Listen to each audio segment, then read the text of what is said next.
नमस्कार दोस्तों, स्वागत है आपका हमारे YouTube चैनल संदेश करियर पॉइंट में। जैसा कि हम लोग आरआरबी एनटीपीसी और ग्रुप डी के प्रैक्टिस सेशन को लेकर चल रहे हैं, उस प्रैक्टिस सेशन में आपका क्या होगा, 9वां प्रैक्टिस सेशन है और इसमें आपका क्या होगा, प्रीवियस ईयर के क्वेश्चनों और कुछ नए क्वेश्चनों को क्या सम्मिलित किया गया है।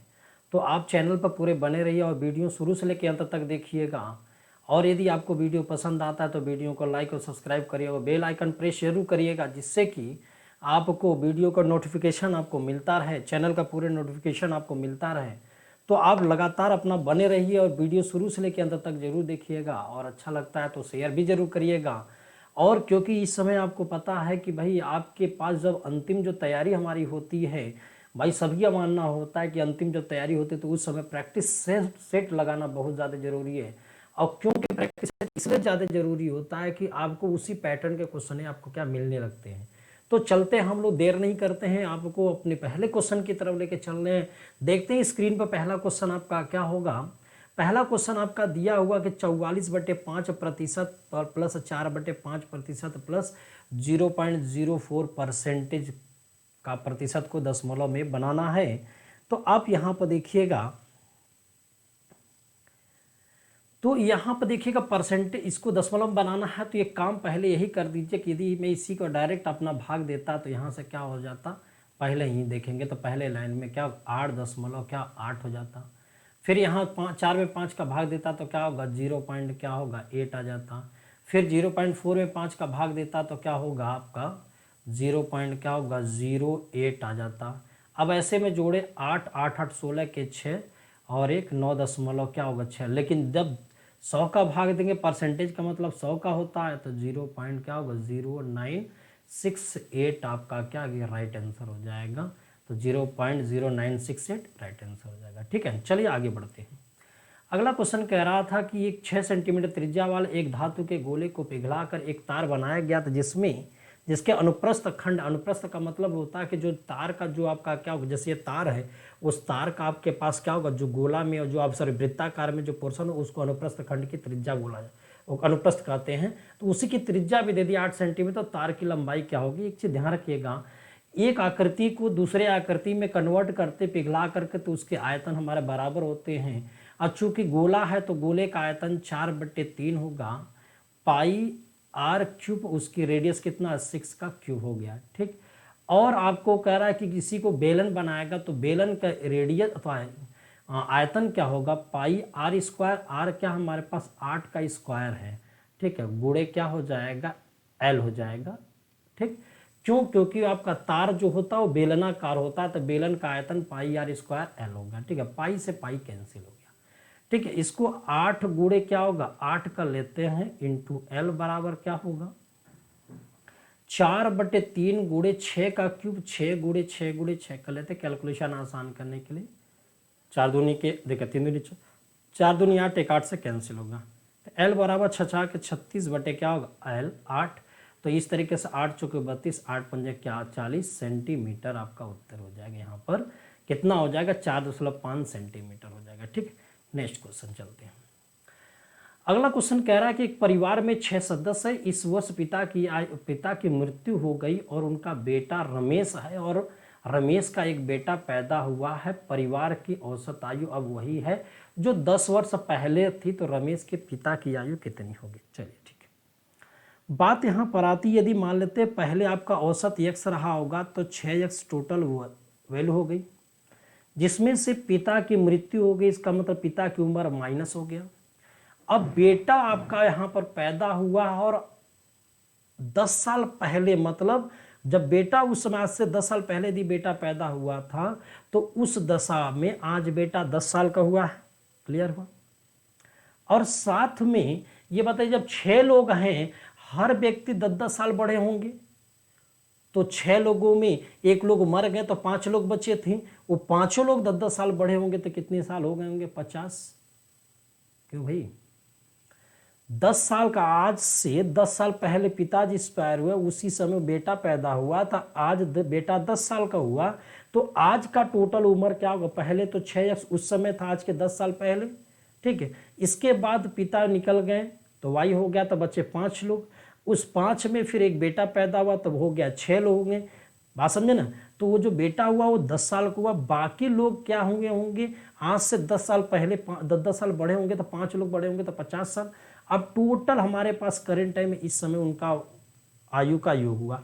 कितने लोग रह गए? 6, क्योंकि बेटा पैदा होने के बाद एक पिता गया तो बेटा, तो उस तरीके से आपका तो संख्या में कोई कमी नहीं हुआ और औसत आज का वही का वही है। यही ना कुल योग बटे कुल पदों की संख्या। तो यहाँ से क्या होगा 6x माइनस पिता की उम्र जिस समय मरे हुए तो उसकी उम्र y थी, और यहाँ कितना होगा 60 बराबर 6x के। तो इस तरीके से 6x से 6x कैंसिल हो गया यहाँ से यहाँ तक, तो y की जो वैल्यू होगी वो कितना हो गया 60 होगी। अब ऐसे उत्तर निकाल लेते हैं। ठीक, नेक्स्ट क्वेश्चन। अगला क्वेश्चन कह रहा था कि P और Q मिलकर एक काम को खत्म करते हैं। P और Q 70% काम को करते हैं। जब P और Q क्या कर रहे हैं 70%, यानी P और Q जब आपका पूरे कार्य का 70% काम कर रहे हैं तो 70 बटे यदि 10 करते हैं 100, तो देखेंगे कि 7 बटे 10 यानी टोटल कार्य 10 थे जिसमें P और Q कितने काम किए थे 7 काम किए। ठीक है, अब इसके बाद करा Q और R, तो Q और R 50% काम को कर रहे हैं तो 50 बटे क्या होगा 100। हमने यहाँ पर 10 के हिसाब से 5 बटे 10 ही रखा। क्लियर हुआ। अब कह रहा है कि P और Q मिलकर के 7 काम करेंगे, तो हम यदि दोनों इक्वेशनों को यदि ऐड करने की कोशिश करें P Q और Q प्लस R, तो देखेंगे 7 5 12 बटे क्या होगा 10 हो गया। क्लियर हुआ। अब ऐसे ना समझ में आए तो एक काम ऐसे भी कर सकते हैं, ऐसे समझो कि इसका मतलब आपका क्या हो जाएगा, ये टोटल कार्य हुआ, टोटल कार्य जिसमें 7 काम P और Q किए, तो P और Q 7 काम किए और Q और R कितना काम किए 5 काम। तो यदि मैं P Q और R को ले लूं फिर Q ले लूं तो उस तरीके से हमारे पास कितना काम हो जाए 7 5 12 काम, जिसमें से P और Q का काम कितना है 10। तो इस तरीके से हम कह देंगे Q का कार्य कितना हमारे पास 2। इतनी बात समझ में, ये थोड़ा डिटेल में समझा रहा हूँ समझने के लिए। अब आपको कंफर्म हो गया कि बताओ P की जो कार्य क्षमता होगी वो कितनी होगी, यानी कि हम कह देंगे Q यदि आपके पास 2 काम कर रहा है, Q आपके पास 2 काम कर रहा है और P और Q मिलकर के 7 काम कर रहे हैं, P और Q मिल करके ये 7 काम कर रहे हैं, जिसमें Q आपका 2 तो P 5 काम करेगा। Q और R मिलकर के 5 जिसमें Q आपका 2 है तो R हमारे पास कितना होगा 3 काम करेगा। क्लियर है। तो आप बताइए जिसकी कार्य क्षमता ज़्यादा होगी वो जल्दी काम को पूरा करेगा, तो P की कार्य क्षमता 5 हो ज़्यादा हो तो जल्दी काम को पूरा करेगा। तो इस तरीके P आपका क्या होगा राइट आंसर हो जाएगा। P क्या हो जाएगा राइट आंसर हो जाएगा। P जल्दी काम कर लेगा। बात समझ में आ रही है ना। P और Q 7 बटे 10 यानी 10 काम में 7 काम तो P और Q कर लिए। ठीक है, तो इस तरीके से हमारे पास क्या हो Q और में देखेंगे 10 काम में 5 काम किए थे। तो अब देखिए दोनों को जोड़ते हैं तो P Q Q R में देखा गया तो Q दोनों में कॉमन था और 7 5 12 जो 2 कॉमन है P के साथ भी किया था Q के साथ भी किया, यानी 2 एक्स्ट्रा कार्य इसीलिए हो रहा था कि Q 2 बार आ गया था, इसलिए Q की वैल्यू हमारे निकाल दिया गया। तो Q कितनी वैल्यू निकल के आएगी 2 का, तो P और Q मिल के 7 तो P हमारे 5 जिसकी कार्य क्षमता ज़्यादा होगी वही कार्य जल्दी पूरा करेगा, तो P जल्दी कार्य पूरा करेगा। बात समझे ना। यदि आपको वीडियो अच्छा लग रहा है तो शुरू से लेकर अंत तक जरूर देखिएगा। बात समझे ना। आगे बढ़ते हैं फिर एक क्वेश्चन की तरफ। 2 बच्चों की आयु का अंतर 2 वर्ष है, 6 वर्ष बाद उनकी आयु का योग 56 है। अब बताओ यदि वर्तमान की यदि मैं बात करूं, वर्तमान और यहाँ से 6 साल बीत गया है 6 वर्ष बाद। अब ये बताए 6 वर्ष बाद ये 56 साल का है तो इसको वर्तमान में आने के लिए 12 साल कम करना पड़ेगा। क्यों? क्योंकि कितने लोग हैं 2 लोग हैं, हर एक व्यक्ति 6 साल पीछे आएगा तो 2 व्यक्ति है तो 12 साल पीछे आएगा। तो 56 में से यदि मैं 12 कम कर देता हूं तो 44 साल हो जाएगा। ये 44 साल दोनों का योग निकल के आया और दोनों को आयु का अंतर कितना है 2 का है। यदि मैं दोनों को क्या करूँ जोड़ूँ तो 46 यहाँ हो जाएगा, बी कट जाएगा तो ए बराबर 46 तो ए बराबर 23, यानी सबसे बड़ा वाला वैल्यू क्या हो गया 23 हो गया, तो छोटा वाला वैल्यू कितनी हो गई 21। जहाँ 23 और 21 का ग्रुप है वो हमारा उत्तर होगा, 23 और 21 का ग्रुप हमारा क्या होगा उत्तर हो जाएगा। बात समझ में आ रही है ना। बहुत आसान है। दोनों लोग उम्रों का योग 56 है तो 6 साल पहले था तो बात था तो वर्तमान में 6 साल कम हो गया तो 56 12 भाई 6 साल कम करेंगे 12 साल कम होगा, 56 में से 12 गया 44, और दोनों का योग 44, दोनों का अंतर 2 है, तो दोनों को जोड़ोगे तो 2 बराबर 46 हो जाएगा। इस तरीके से ए की वैल्यू 23 है तो बी की वैल्यू 21 है, 23 21 का ग्रुप जहाँ होगा वही हमारा उत्तर होगा। ठीक है ना, चलते हैं नेक्स्ट क्वेश्चन की तरफ चल रहा है, क्या होगा नेक्स्ट क्वेश्चन। देखिए क्वेश्चन आपका कह रहा है कि वो छोटी से छोटी संख्या ज्ञात कीजिए जो 12, 15, 20 और 27 से पूर्णतः विभक्त हो जाए। इस बात को आप थोड़ा सा क्या करिए, हल्के में इसको समझना चाहें तो समझ सकते हैं। इसको लगाने का लिखने का बहुत आसान तरीका है। यहाँ पर देख रहे हैं कि जो 27 है वो किसका मल्टीपल है, 9 का मल्टीपल है। 27 किसका मल्टीपल है, 9 का मल्टीपल है कि नहीं, यानी कि जो नंबर 27 से कट रही होगी वो नंबर 23 से भी 9 से भी तो कटेगी, जो नंबर 27 से कटेगी वो नंबर क्या होगा 9 से भी तो कटेगी। इनमें आप लोग किसी को पकड़ लिया कर, या जो आपका क्या होगा नियम को, जो विभाज्यता का जो नियम है, विभाज्यता का नियम को जो फॉलो करके आप सर मैच करा दे वही हमारा उत्तर हो जाएगा। क्वेश्चन को पढ़िएगा, क्वेश्चन में कह रहा है कि जब भाई 12, 15, 20 और 27 से कट रहा है, इसका 27 किससे कटता है, 9 से कटता है, इसका मतलब आने वाला नंबर भी क्या होगा 9 से कटेगा। तो देखिए 5 2 7 0 नहीं होगा, 5 4 9 कट सकता है, 5 3 8 0 नहीं हो सकता है, 5 1 6 0 नहीं हो सकता। तो इस तरह का उत्तर क्या होगा 540 हो जाएगा। ठीक, और नहीं तो आप क्या करेंगे 12, 15, 20, 27 का एलसीएम ही हमारा क्या होगा राइट आंसर होगा। तो एलसीएम इसका निकालेंगे तो 500 क्या होगा 40। लेकिन जब भी ऐसा प्रश्न बनता है तो आप लोग करेंगे हमेशा किस तरीके से, विभाज्यता का नियम लगा कि वही आपके लिए क्या होगा बेनिफिट होगा। विभाज्यता के नियम से आप क्वेश्चन को लगा सकते हैं। बात समझ में है कि नहीं, विभाज्यता के नियम से क्वेश्चन को हम लोग लगा सकते हैं। ठीक, चलते हैं अब आगे क्वेश्चन चलते हैं, अगला क्वेश्चन हमारा क्या होगा। बात समझ में आई कि नहीं, और कोई दिक्कत परेशानी होती तो कमेंट बॉक्स में जरूर कमेंट करिएगा। ठीक है, थोड़ा बहुत इंक की बात है तो उस समय भाई लिखते समय तो समझ में नहीं आता, रिकॉर्डिंग के बाद इंक थोड़ा सा दिक्कत कर देता है, तो उसको भी हम लोग देख करके वीडियो पर किस तरीके से कौन सा इंक यूज होगा उस हिसाब से हम लोग क्या करें धीरे धीरे करते जाएंगे। और बस आपका एक सपोर्ट और सहारे की जरूरत है, आप सहारा देते रहिए। ठीक है, चलते हैं नेक्स्ट क्वेश्चन की तरफ। अगला क्वेश्चन हमारा क्या है, अगला क्वेश्चन कह रहा है कि थोड़ा सा मैंने यहाँ देखा कि प्रैक्टिस सेट में सबसे ज़्यादा आयु से रिलेटिव कुछ क्वेश्चनों को मैंने ले लिया था, तो उसमें कोई दिक्कत नहीं है, आपको बस थोड़ा सा क्या को प्रैक्टिस करना जरूरी था। हमने इस तरीके से थोड़ा सा बढ़ा के क्वेश्चन को ले लिया था। तो 4 व्यक्तियों की औसत आयु 42 वर्ष, उनकी आयु क्रमशः 1, 3, 4 और 6 का अनुपात है।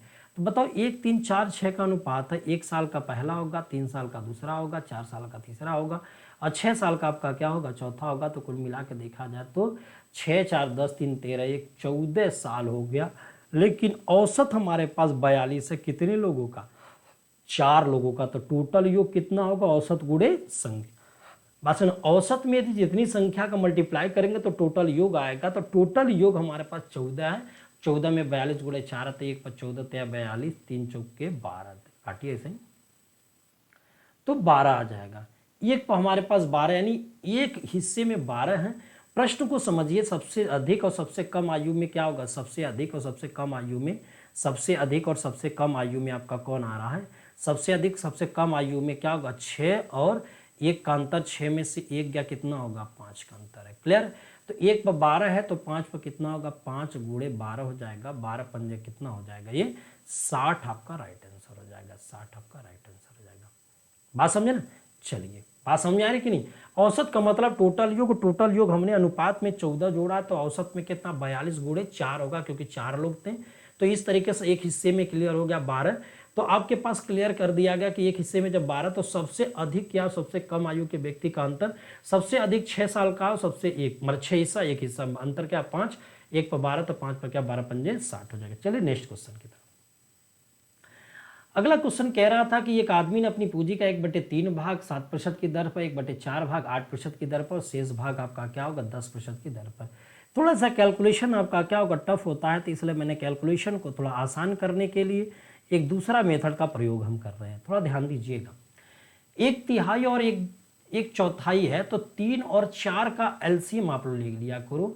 जब 3 और 4 का जब एलसीएम हम लोग लेते हैं, 3 और 4 का जब एलसीएम हम लोग लेते हैं, तो जब 3 और 4 का एलसीएम तो हमारे पास कितना आता है 12 आता है। हम मान ही लेते हैं कि टोटल धन हमारे पास कितना था 12, तो 12 का 1/3 निकालेंगे तो पहले बार में 4 रुपया, 12 का 1/4 निकालेंगे तो कितना होगा 3, टोटल हमारे पास कितने हैं 12, टोटल कितने हैं 12, 12 में से 4 हिस्सा 3 हिस्सा मिला के 7 हिस्सा कम हो गया, तो शेष कितना बचेगा, 5 होगा। क्लियर। अब ये कह रहा है कि ये रेशियो बन गया, और मैं अनुपात में और प्रतिशत में मैं एक क्वेश्चन को लगाया था कि यदि 4 हिस्से में 7%, तो यहाँ पर हम लोग 7% कर लीजिएगा। अनुपात और प्रतिशत यदि क्लियर हो गई तो अनुपात और प्रतिशत का आपस में क्या करेंगे, गुणा कर लेंगे, बटे अनुपातों का योग, तो मुझे टोटल आपके पास वार्षिक आय क्लियर हो जाएगी, वार्षिक ब्याज क्लियर हो जाएगी।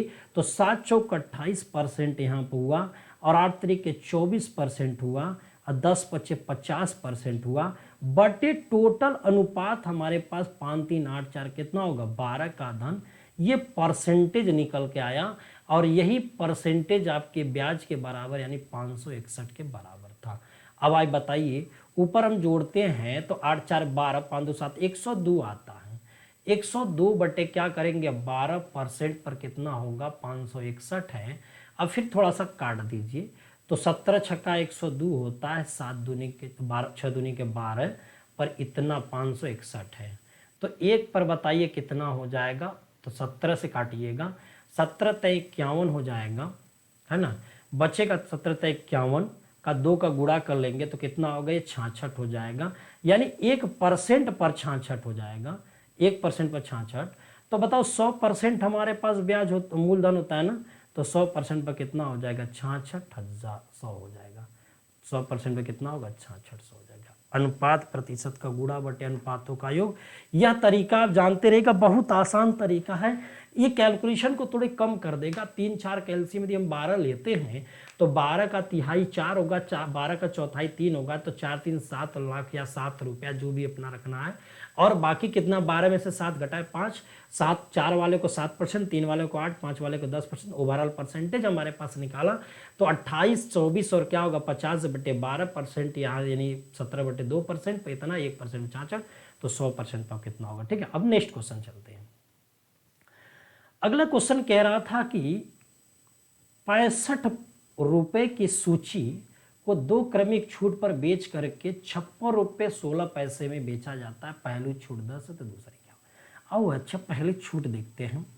65 में से 10% यदि निकालते हैं तो इसका मतलब 90% पर पहली बार बेचा गया होगा, और यहाँ से 0 कैंसिल कर लो आप। अब यहाँ से 9 पच्चे 45 हो जाएगा, 9 छंग 54, और 54 4 कितना हो जाएगा, 57 हो जाएगा। सॉरी 54 4 58 हो जाएगा। 54 और 4 कितना हो जाएगा, 58। ये क्लियर हुआ, बात समझ में। अब आप ये बताइएगा कि 58 रुपये 50 पैसे से अब कितना ना कम हुआ है कि 56 रुपये 16 पैसे निकल के आया। तो बताइए इसमें से कम कितना हो रहा है, 34 यहाँ से कम हुआ। क्लियर हुआ, 34 पैसे। 58 और यहाँ 56, 2 दशमलव क्या होगा, 3 4 किस पर हुआ, 58 50 पे हुआ, गुणे 100 कर लीजिए। अब इस तरीके से बटे कितना होगा, 58 और 0.5। इसको यदि काटते हैं ना तो करीब करीब आपका कितना हो जाएगा, 4 पंजे 20, 4 बटे 32 2 34, हाँ 4% पर चला जाएगा। तो कितना आ जाएगा, ये 4% हो जाएगा। ठीक, यही तरीका आसान होगा। पहले 65 का 10% निकाल लीजिए, या 65 का 90%, इतना आया पहले चक्कर में। दूसरे चक्कर में कितना छूट हुआ होगा कि जिसे 56 रुपये 16 पैसे, तो 2.34 रुपये की छूट हुआ किस पर, 58 रुपये 50 पैसे, गुणे क्या होगा 100। तो इस तरीके से आपका क्या हो जाएगा, कितना को हो जाएगा, 2.34 बटे इतना, सॉल्व करने पर 4% आ जाएगा। यही हमारा क्या होगा, डिस्काउंट होगा दूसरा। आगे देखिएगा, किसी संख्या का 8वां हिस्सा यानी 1/8 कितने परसेंटेज, यानी इसको 100 कर लेते हैं और इसको हम सॉल्व करते हैं तो 12.5% आपका निकल के आता है। ये आपका 12.5, बहुत आसान था। अगला क्वेश्चन देखते हैं। अगला क्वेश्चन कह रहा था एक समकोण त्रिभुज है, समकोण त्रिभुज हमने बनाया, एक समकोण त्रिभुज है, ठीक है, समकोण त्रिभुज हमने तैयार किया। अब समकोण त्रिभुज में हमने कहा कि ए एक समकोण यानी ए 90 अंश का है, तो जब ए 90 अंश होगा तो और ये बी हो जाएगा और ये क्या होगा, सी हो गया। इसको हमने 90 ले लिया। ठीक, अब हमारे पास क्या निकल के आ रहा था, कि इसकी जो वैल्यू है, AC की जो वैल्यू है 6 और BC की जो वैल्यू है 10 है। ट्रिपलेट की कहानी होती जहां 6 और 10, वहां क्या होता 8 होता, 8 6 10।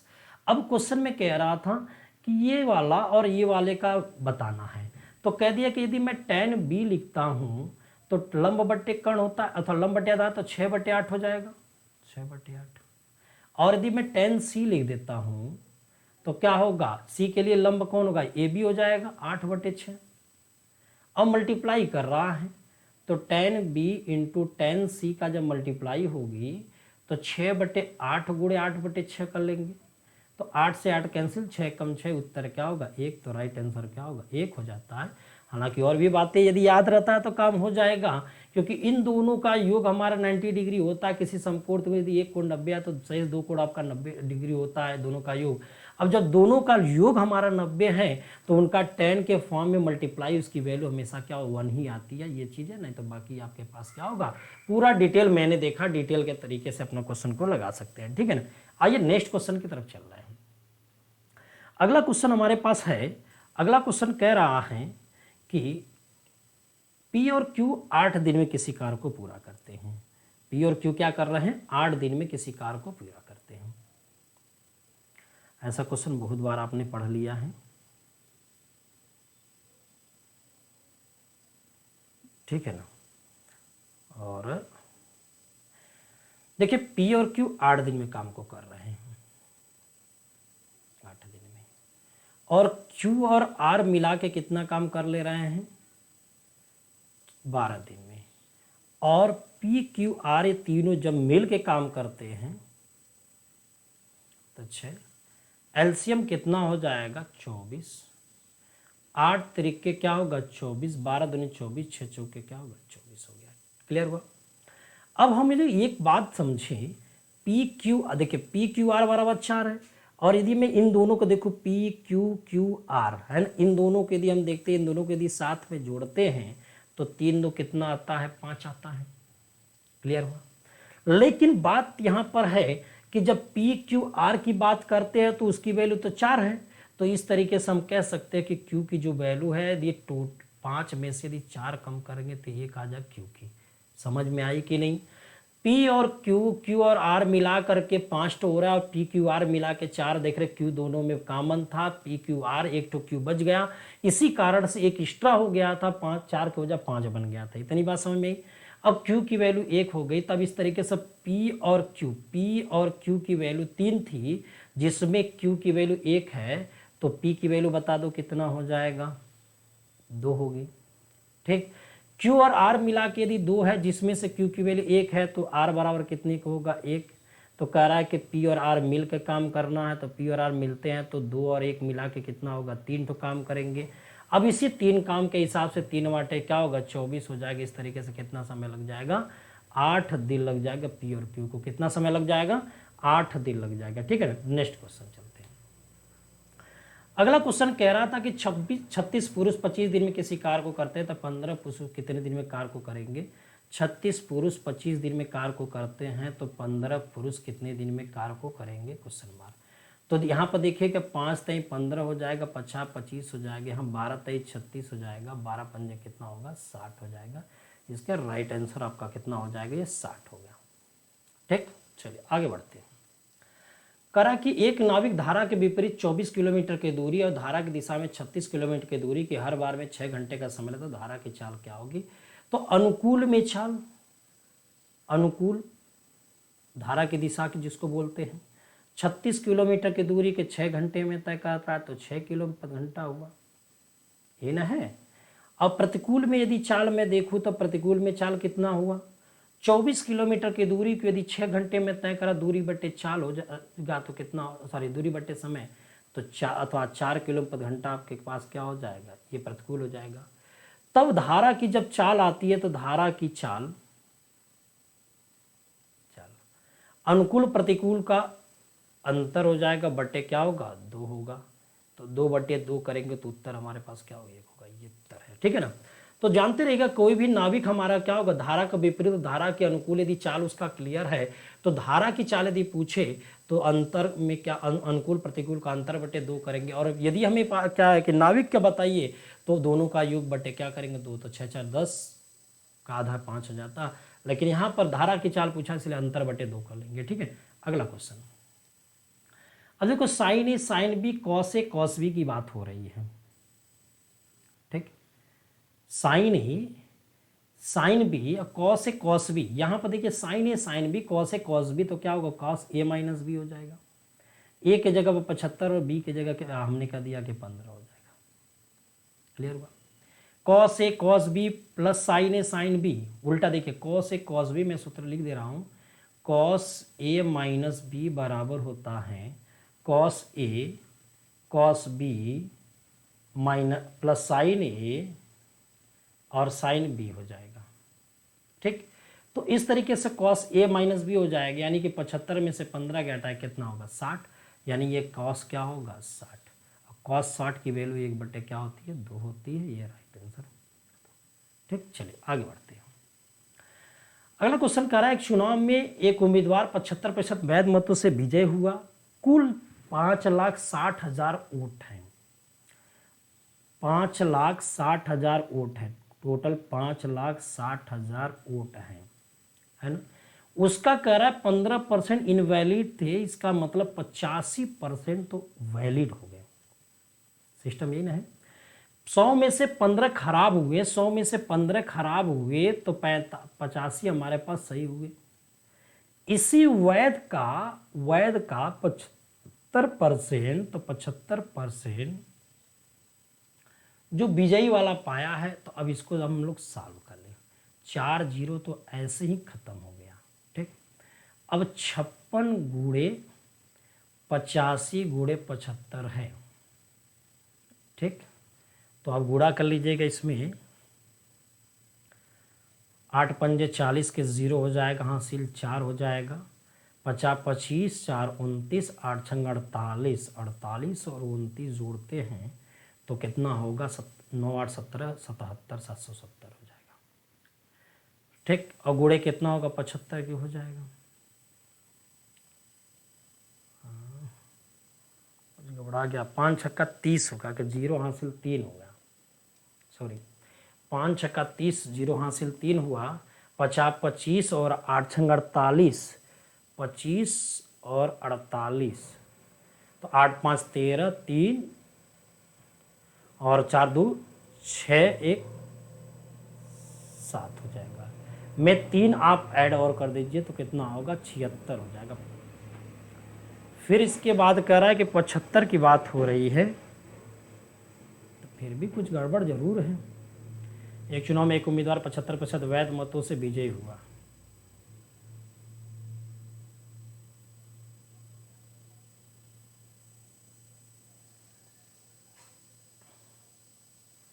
एक उम्मीदवार 75% वैध मतों से विजयी हुआ।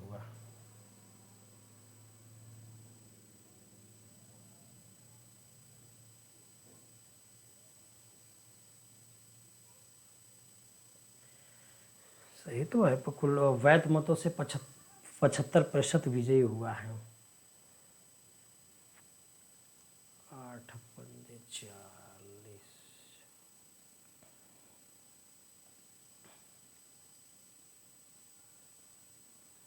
तो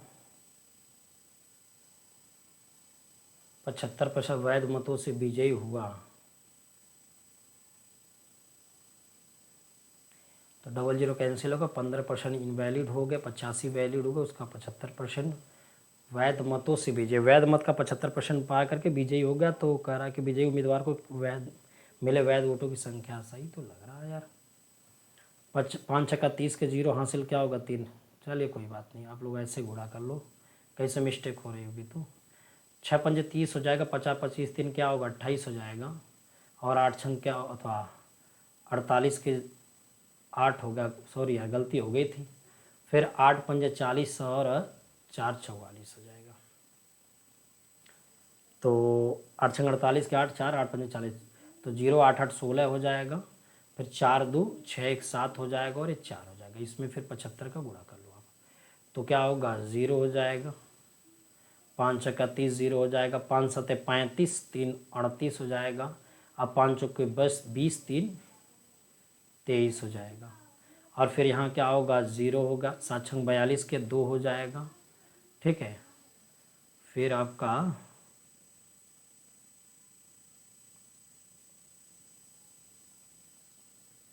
और 7 से 49 और 49 4 कितना हो जाएगा 53 हो जाएगा, फिर 7 चौका 28, 5 कितना हो जाएगा 33 हो जाएगा, तो 0 हो गया, 8 2 10 0 होगा, 3 3 6 हो जाएगा, एक 7 हो जाएगा, लास्ट में 7 होगा, यही आपका उत्तर हो जाएगा, ठीक है। चलिए आगे बढ़ते हैं।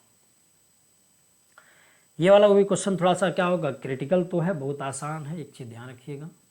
हमने ये कह दिया कि जो 54.K3 है तो K एक अंक है, ये क्या है अंक है, इसका मतलब इसी K का वैल्यू पूछ रहा है, तो इसका अर्थ होगा कि यदि इन दोनों सबको उठा के पक्षांतर कर ले तो हमारे पास 60326 है, इसमें से कौन कौन घटेगा 543 घट जाएगा, फिर उसमें से भी क्या घटेगा 5.43 होगा। अब आप ऐसे देखिए कि 6 में से 3 गया क्या हो 3, यहाँ 12 में से 4 गया कितना होगा 8, आगे से क्या मतलब है कुछ नहीं पता, उससे आगे क्या है यदि सॉल्व करेंगे तो देखेंगे 54 ही आपका यहाँ आएगा। ऐसे यदि मैं इसमें कंपेयर करता कि 54 क्या K3 है, तो अब बताओ K की जगह पर यहाँ पर क्या मिल रहा है, K की जगह पर यहाँ पर क्या होगा क्या मिला, K की जगह पर क्या मिल रहा 8 मिल रहा है कि नहीं, तो K की वैल्यू कितनी हो जाएगी 8 हो जाएगी, और यहाँ पर कुछ नहीं करना था, आसान था, बात समझे कि नहीं। आपको बताना है K की जगह पर क्या होगा, K एक डिजिट है, उस डिजिट की बात कर रहा है और दशमलव के बाद है, तो पहले हम पक्षांतर कर ले सब, लास्ट में हमारे पास रिजल्ट इस तरीके से आना चाहिए, उसको कंपेयर किए दोनों पक्षों से, तो K की जगह पर हमारे पास क्या होगा 8 हो गया, ठीक है। आगे देखते हैं।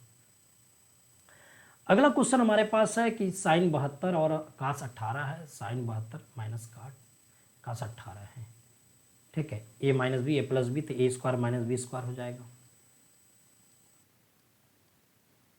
क्लियर हुआ कि नहीं,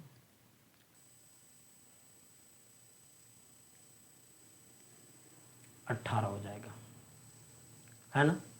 तो साइन 72 साइन स्क्वायर 72 अंश है, उसको हम लिख सकते, कास स्क्वायर 18 अंश को लिख सकते हैं साइन स्क्वायर 72 अंश, कैसे, कास 18 को हम लोग लिख सकते हैं, कास 18 को लिख सकते हैं कास 90 माइनस 72। अब आपको पता है कास 90 माइनस थीटा क्या होगा साइन थीटा होता है, साइन 72 हो जाएगा, स्क्वायर है तो स्क्वायर होगा, तो दोनों आपका एक सेम था तो कट जाएगा, तो उत्तर क्या निकल के आएगा 0 आ जाएगा, ठीक। चलिए आगे। अगला क्वेश्चन हमारे पास कह रहा था यहाँ पर कि एक निश्चित राशि 10% की दर से 2 वर्ष में 2100 रुपये आती है चक्रवृद्धि ब्याज की दर से, बताओ 10% के हिसाब से SI कितना होगा 20%, और 10% के CI कितना होगा 21%, तरीका वही है 20। यदि आपके पास क्या होगा SI निकालना है, 2 साल का CI निकालना है, तो क्या कर लेंगे 10 प्लस 10 2 बार हो जाएगा ना, कंटिन्यू वृद्धि होती है, तो इस तरीके से हम देखेंगे यहाँ से कट जाएगा, तो कितना होगा 20 एक 21% आता है। तो कह रहा था यही जो आपके पास 21% वाली वैल्यू, इसको रेशियो बना ले, 20 संबंध 21 है ले ले, तो 21 में 2100 दिखा रहा था, तो एक में तो 100 दिखाई देगा कन्फर्म है, तो आपके पास SI पूछा था 20 में कितना होगा 2000 हो जाएगा, ये राइट आंसर 2000 हो जाएगा, ठीक है ना। बात समझ में आ रही है ना, इस तरीके से आप क्या क्वेश्चनों को आसानी से लगाते हुए चले जा सकते हैं, ठीक है। अब आगे बढ़ते हैं, अगला क्या होगा हमारा उस पर विचार करते हैं। देखिए क्वेश्चन यहाँ पर कह रहा है कि छात्रों के एक समूह में 1/5 की आयु 8 वर्ष से कम है, शेष छात्रों में से 2/5 8 वर्ष से अधिक है। तीन चीजें यहाँ पर देखिएगा, 8 वर्ष से कम,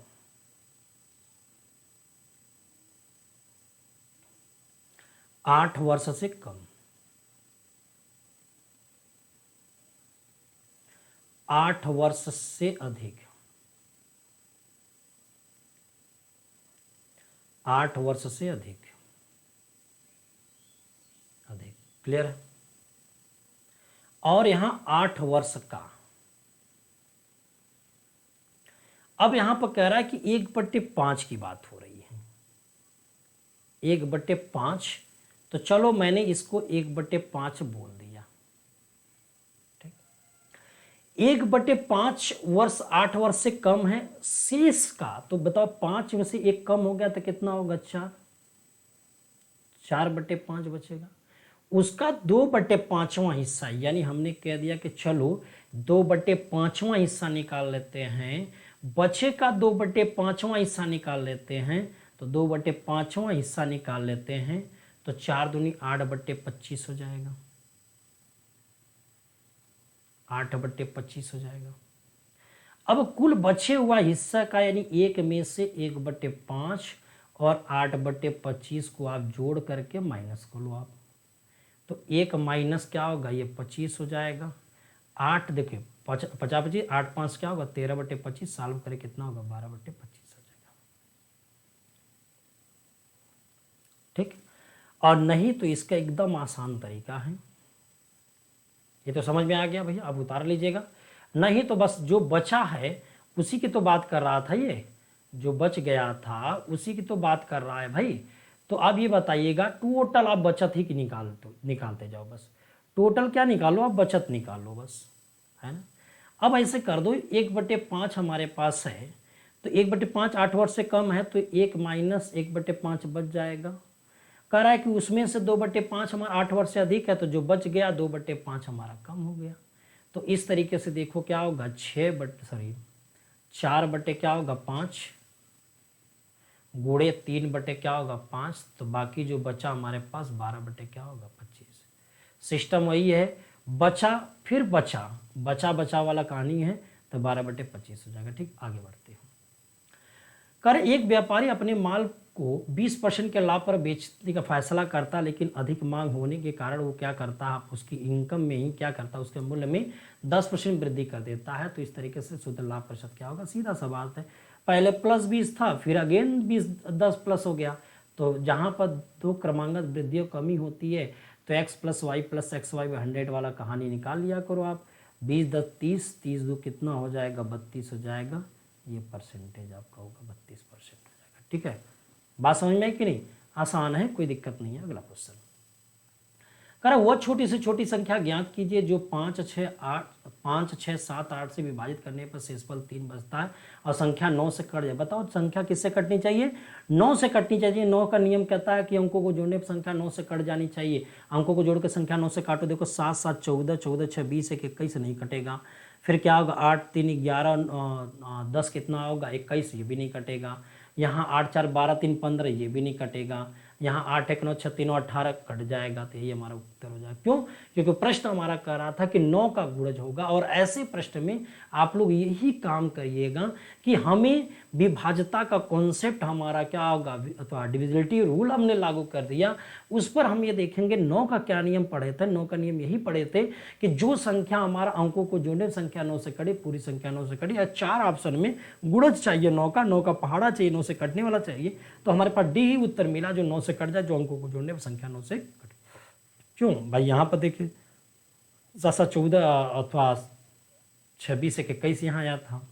यहाँ 8 1 10 8 3 11, यहाँ भी 21 आया था। यहाँ 4 12 3 15 आया था। ये सब क्या है, नहीं कटेंगे ना 9 से, ये सब 9 से नहीं कटे, लेकिन इसको जब जोड़ते हैं 18 है जो 9 से कट जाता है। इसलिए हमारा उत्तर क्या होगा, 1683 होगा। यही लगाने का तरीका हुआ। ठीक है, नेक्स्ट क्वेश्चन चलते हैं। क्वेश्चन में कह रहा था एक छात्र ने एक संख्या को 21 से विभाजित करने के बजाय 12 से विभाजित करने पर उत्तर 35 पाया। कोई एक संख्या x, उसमें यदि 12 से विभाजित किया गया तो उत्तर मेरे पास 35 आया। तो संख्या क्या रही होगी तब, 12 गुणे 35, है ना। कह रहा सही उत्तर चाहिए, तो सही उत्तर में क्या होगा, उत्तर क्या चाहता था, 21 से भाग देना, यानी 12 में से 12 गुणे 35 बटे क्या करें 21, 7 5 35 हुआ, 7 3 21 हुआ, 3 चौक 12 होगा, 4 पंजे कितना होगा, ये 20 हो जाएगा। ठीक है, 4 पंजे क्या हो जाएगा, 20 हो जाएगा। ठीक है ना, कोई दिक्कत। चलिए आगे बढ़ते हैं हम लोग। नेक्स्ट देखिएगा। चलो ठीक है, आगे बढ़ते हैं। अगला क्वेश्चन हमारा है, थोड़ा सा कैलकुलेशन तो है, अच्छा प्रश्न भी है, थोड़ा सा सोचा जाए कि कैसे इसको लगाना है, हमें थोड़ा सा बस विचार करना है हमें। ठीक, आइए बात को थोड़ा समझते हैं हम लोग, क्वेश्चन को पकड़ते हैं। यहां 1/5 बोला पहले, शेष आधा, शेष जो भी होगा उसका आधा मेहमानों ने कॉफी लेना पसंद किया और 2/3 ने चाय लेना पसंद किया। अब शेष जो बचा उसका आधा और 2/3 दोनों को हम लोग जोड़ देते हैं, है ना। शेष जो बचा होगा उसका आधा, या तो फिर एक काम ऐसे ही कर लेते हैं कि 1/5 हमारा क्या होगा, केवल शीतल पे है, शीतल, केवल शीतल, केवल, और काफी पसंद किए हैं और चाय पसंद किए हैं, तो काफी और 5 चाय, आसान है, कोई दिक्कत नहीं। 1/5 हिस्सा यदि हमने क्या किया है, 1/5 हिस्सा हमने कह दिया कि भाई वो कॉफी शीतल पेय लेते हैं, कितना, 1/5 हिस्सा शीतल पेय लेते हैं, तो 5 में से 1 गया तो 4/5 हिस्सा बच जाएगा, उसका आधा काफ़ी पीते हैं, उसी आधे का जो 4/5 था उसका तिहाई, क्योंकि शेष यहाँ लिखने के बाद दोनों बातों को एक साथ ले लिया, 2/3 और आधा। तो हम लोग यहाँ से सॉल्व करते हैं, तो यहाँ से सॉल्व करने पर कितना हो जा रहा है, 1/5 यहाँ है, 2/5 यहाँ है और 4/15 यहाँ है। यदि हम कह दें कि यार टोटल वैल्यू 15 मान लो, टोटल वैल्यू 15 मानो, टोटल वैल्यू कितनी होगी 15, तब बताओ यहाँ भी 15 लाने के लिए यदि मैं 3 का गुणा कर लूँ यहाँ पर, और यहाँ भी हमने 3 का गुणा कर लिया, यहाँ भी हमने 3 का गुणा किया और यहाँ भी 3 का गुणा किया, तो पेयजल में क्या होगा, 3 एकम 3 ना, बात समझे कि नहीं। शीतल वाला क्या होगा, 3 एकम 3, तो 15 में से यदि मैं 3 शीतल को निकालूं तो 12 ऐसे बचेंगे जो दोनों में कार्यरत होंगे। और दोनों में कार्यरत होने का मतलब इंटरसेक्शन वाली बात कर रहा है, इंटरसेक्शन वाली बात कर रहा है। अब इंटरसेक्शन में हमने ये देखा, कॉफी के लिए 3 दूनी के 6 होना चाहिए, और इसके लिए कितना हो जाएगा ये, ओ सॉरी 2/3 है ना, तो 4 दूनी यहाँ 8 होगा ना, या 8 होना चाहिए। बताओ 8 और 6 मिला के 14 और रहना चाहिए 12, तो मतलब ऐसा लगा कि ये जो अंदर वाला 2 है वो क्या है, दोनों में था, तो 2 वाले की वैल्यू कितनी होगी, 12 के उत्तर उसमें दिया है, मेहमानों में जो काफ़ी और चाय दोनों को पी रहे हैं, तो कितने है, बीच वाला वैल्यू 2 पर 12 है, तो 1 पर कितना होगा 6, और आपने टोटल माना कितना 15, तो 15 छक्का क्या होगा 90 हो जाएगा, 15 छक्का क्या होगा 90 हो, समझे कि नहीं। 1/5 बच गया 4/5, 4/5 का आधा कर लेंगे तो कितना हो जाएगा हमारे पास, तो 2/5 हो रहा है, और 4/5 का 2/3 तो 8/15, देख रहे हैं कि एक जगह 15 बाकी 2 जगह 5 5, यदि मैं 3 का गुणा कर लूँ तो टोटल वैल्यू 15 आ जाएगा, नीचे की वैल्यू, तो ऊपर में 3 है नीचे 15 है, ऊपर में 6 है नीचे 15 है, ऊपर 8 है तो नीचे क्या होगा 15 है। तो हमने कहा शीतल वाले को निकालो, केवल शीतल वाले, 15 में से 3 का कितना होगा 12, तो 12 जो बचे हैं वो अब कॉफ़ी और चाय में बंटवारा होंगे, और 6 और 8 के हिसाब से अलग अलग है, लेकिन 2 हमारा एक्स्ट्रा हुआ, क्यों, क्योंकि दोनों में कॉमन वाली बात, उसी 2 पर हमारा क्या होगा 12 मेहमान है, तो 1 पर कितना हो गया, तो टोटल पार्टी में कितने मेहमान थे, तो 15 हिस्से में, तो 1 पर 6 है, तो 15 पर 15 छक्का 90 हो जाएगा। ठीक है, आगे बढ़ते हैं। अगला क्वेश्चन कह रहा है कि 7 संबंधी 8 के अनुपात में 2 वाहनों की चाल है और दूसरा वाहन 5 घंटे में 40, यानी कि 7 संबंधी क्या होगा 8 है। जो 7 संबंधी 8 उनकी स्पीड है, ये जो स्पीड 8 वाला है वो कह रहा है कि 400 किलोमीटर की दूरी को 5 घंटे में तय करा, तो 5 वाट है 40 80, तो एक हिस्से में कितना होगा 10 किलोमीटर प्रति घंटा, तो देख रहे हैं कि ये 7 हिस्से में है, तो कितना होगा 70 किलोमीटर प्रति घंटा हो जाएगा। ठीक है, तो कितना हो जाएगा ये 70 किलोमीटर प्रति घंटा हो जाएगा। ठीक है ना, बात समझ में आ रही है, आगे बढ़ते हैं। क्वेश्चन में कह रहा था कि 12,000 रुपये की एक राशि को 10% साधारण ब्याज की दर से निवेशित किया और एक अन्य राशि को 20% साधारण ब्याज की दर से निवेशित किया, और 1 वर्ष में कुल निवेश पर 14% किया है। मतलब जहां अलग अलग की बात हुआ है, अलग अलग की बात हुई, लेकिन जब कंबाइंड लिया गया तो वहां पर कितना आया 14। तो आप एलिगेशन पढ़ रहे हैं, पीछे टॉपिक में पढ़ा भी रहा था, तो उसमें क्या था कि मिश्रण के नियम में यही कहानी है कि जब दो अलग अलग रहते हैं बीच में आपका कॉमन हो जाता है तो इसके बीच में 13 का अंतर 20 और 14 का अंतर 6 और यहाँ कितना हो जाएगा 10 और 14 का अंतर क्या होगा 4। अब यहाँ से 6 4 देखिए 6 वाले में कितना था 12,000 था। क्वेश्चन में यही कहा रहा था ना कि 12,000 रुपये की धनराशि कोई है उसको 10% के साथ साधारण ब्याज निवेश किया और कुछ अन्य राशि वो था, तो कुल मिला के निवेश की बात किया तो 6 पर 12 है तो 1 पर कितना होगा 200 हो जाएगा 2000 हो जाएगा। तो टोटल कितना 6 4 10 हिस्से में कितना होगा तो 10 गुणे क्या होगा 2000 तो कितना हो जाएगा ये 20,000 हो जाएगा। टोटल कितना हो जाएगा ये 20,000 टोटल हो जाएगा उसका धनराशि। बात समझे ने 20,000 टोटल धनराशि आपका निकल के आ जाएगी। ठीक, कोई दिक्कत। आइए भाई आगे बढ़ते, ऐसे ही क्वेश्चन को लगाना और ऐसे ही एग्जाम में आ रहे हैं, आपको ध्यान बस दिए रखना है। ठीक है ना, आगे बढ़ते हैं क्वेश्चन की तरफ। किसी धनराशि पर 2 वर्ष का साधारण ब्याज 50 रुपये और उसका चक्रवृद्धि ब्याज कितना होगा इतना 51 रुपये 25 तो ब्याज की वार्षिक दर। तो दर बराबर मैंने एक सूत्र बताया हूँ 2 CI और SI के बीच का जो डिफरेंट हुआ बटे क्या होगा SI गुणे क्या होगा 100। ये सूत्र पर काम कर लीजिए। चलिए इनके बीच में जो डिफरेंट आ रहा है, इन दोनों के बीच में जो डिफरेंट आया वो कितने का 1 रुपये 25 पैसे का आया 2 गुणे बटे क्या होगा 50 गुणे 100 हो जाएगा। इस तरीके से इसको काटेंगे तो 25 हो जाएगा। अब गुणा करेंगे 100 का तो 125 बटे 25। अब 25 पंजे 125 उत्तर मेरा क्या होगा 5 हो जाएगा। बात समझ में आ रही, आगे बढ़ते हैं। करा एक नाव की चाल धारा के विपरीत दिशा में 36 किलोमीटर प्रति घंटा और धारा की दिशा में 40 किलोमीटर प्रति घंटा है। समान दूरी के शांत जल में नाव की चाल क्या होगी, देखिएगा शांत जल में नाव की चाल में क्या होगा, अनुकूल का और प्रतिकूल का जो योगफल होगा अब बटे क्या होता है 2 होता है। तो 40 36 कितना होगा 76 बटे 2 कर लेंगे तो कितना आएगा 38 किलोमीटर प्रति घंटा हो जाएगा। 38 किलोमीटर प्रति घंटा होगा। ठीक है, चलिए आगे बढ़ते हैं। अगला क्वेश्चन कह रहा है कि 33 मीटर कपड़ा यदि हम बेच रहे हैं, 33 मीटर कपड़ा यदि हम बेच रहे हैं तो उसमें 11 मीटर का मुझे लाभ हो गया। 11 मीटर का मुझे क्या हो रहा है लाभ हो रहा है। बताओ 33 मीटर हम कपड़ा बेच रहे हैं 11 मीटर लाभ हो गया तो 22 मीटर का जो दाम आएगा वो क्या होगा खरीद हो जाएगा, क्रय हो जाएगा। क्लियर हुआ। तो लाभ बटे क्रय मूल्य यानी लाभ हमारे पास 11 और क्रय मूल्य हमारे पास 22 गुणे क्या होगा 100। अब सॉल्व करें तो कितना होगा ये 50% हो जाएगा। ठीक, बात समझ। और नहीं तो इसका सूत्र होता है यदि m वस्तुओं को बेचने पर, यदि m वस्तुओं को बेचने पर n वस्तु के विक्रय मूल्य के बराबर लाभ होता है, m वस्तु को बेचने पर n वस्तु के विक्रय मूल्य के बराबर यदि लाभ होता है तो लाभ प्रतिशत बराबर आपका क्या होगा, इसको हमने मान लिया क्या n और इसको हमने माना क्या होगा m, है ना। तो यहाँ से क्या n अपान m माइनस n गुणे क्या होगा 100। इसी सूत्र पर लगाओगे तो आपका निकल के आ जाएगा सीधा सीधा बात। तो 11 बटे 33 में से 11 गुणे 100 करेंगे तो 11 बटे 22 सॉल्व करने में 50% है। बात समझे ना।